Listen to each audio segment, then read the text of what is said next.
აჭარის უმაღლეს საბჭოში თანამშრომელთა ატესტაციის მეორე ეტაპი დასრულდა. დღეს ატესტაცია 6 თანამშრომელმა გაიარა. ტესტირება გავლილი თანამშრომლების შექმნილი გარემოთი კმაყოფილი იყვნენ, თუმცა აცხადებენ, რომ საკუთარი თავის წარმოჩენა მეტად იყო შესაძლებელი. შეკითხვები შეეხებოდა უშუალოდ ჩემი თანამდებობრივი ინსტრუქციებით გათვალისწინებული უფლებამოსილებებიდან და სხვადასხვა კანონებიდან. ატესტაციაზე გასული თანამშრომლების მომზადებით უკმაყოფილობა გამოთქვეს კომისიის წევრებმა, მათი განცხადებით უმაღლეს საბჭოში მომუშავე ადამიანს მეტი მოეთხოვება. არა ვარ კმაყოფილი, დღევანდელი დღით ველოდებოდი და უნდა გითხრათ, რომ ალბათ ერთ-ერთი დაბალი კულები დღეს მე სამწუხაროდ დღეს დავწერე.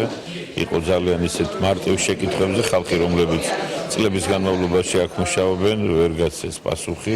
ატესტანტის მიმართ კითხვების დასმას გაწეული საქმიანობის შესახებ, მისი პირადი ბიოგრაფიის შესახებ, ზოგადად იმ საქმის შესახებ, რაც არსებობს ზოგადად და კონკრეტულად ასეთი საჯარო მოხელეების მიმართ, რა თქმა უნდა, კიდევ ერთხელ ვაფიქსირებ, რომ ტესტებით ატესტაციის ჩატარება ბევრად უფრო უკეთესი და დემოკრატიული წესია, ვიდრე მარტო გასაუბრება, ტესტები და გასაუბრება იძლევა სრულ სურათს. უკვე მუშაობს საპრეტენზიო კომისია, რომელიც პირველ ეტაპზე შემოსულ მხოლოდ ერთ განცხადებას განიხილავს. საპრეტენზიო კომისიისთვის მიმართვა შეეძლებათ დღევანდელი ატესტაციის მონაწილეებსაც. ეს არის ზებური იაკობიძის განცხადება, რომელმაც მიიღო ატესტაციაში მონაწილეობა, მაგრამ უკმაყოფილოა, რა ვიცი, თავის თუ შედეგების. ამოვიღებთ ოქმებს, პასუხებს და შევაჯერებთ და კიდევ ერთხელ ვისაუბრებთ და გამოვიტანთ ალბათ განმარტებას. უმაღლეს საბჭოში თანამშრომელთა ატესტაციას არასამთავრობო ორგანიზაციის წარმომადგენელი აკვირდებოდა, რომელმაც ატესტაციასთან დაკავშირებით საკუთარი პოზიცია დააფიქსირა.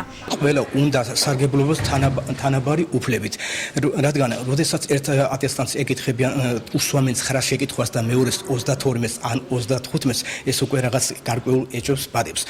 და ამავდროულად ჩემი ყურადღება იქნა მისცემული კითხვების ხარისხს. საერთო ჯამში, რა თქმა უნდა, ეს ჩემი დასკვნა აისახება მას შემდეგ, როდესაც საბოლოო დასკვნა იქნება დაწერილი.